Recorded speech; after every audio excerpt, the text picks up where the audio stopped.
will live and not die, and I will tell what the Lord has done. Psalm 118 and verse 17. It could have been that your sickness took a turn for the worse, and by all accounts, the end was near. It could have been that the natural disaster broke out of control and your life was in danger. It could have been that the accident was more serious than at first thought and the injuries became life-threatening.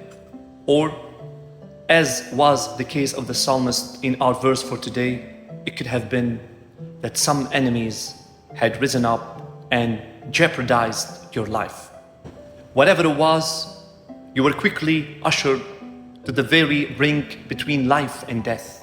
The situation was out of control, and what had always been nothing more than an abstraction that seemed to apply to everyone else except for you suddenly turned into a specter of death, ready to swallow you whole.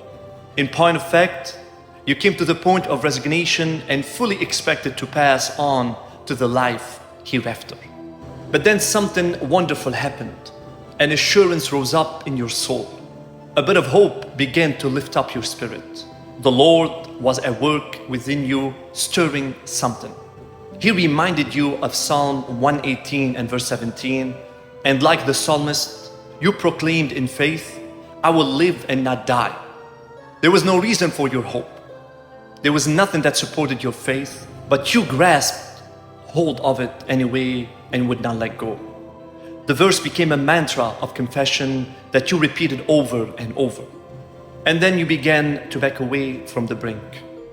The doctors finally found the key procedure that saved your life. At the last minute, the rescue team fought through the disaster and lifted you to safety.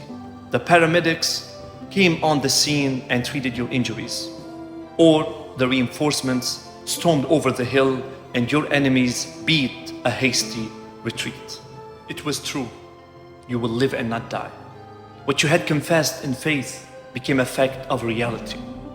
What some thought was mere hopeless optimism became the key to your victory. It was the Lord.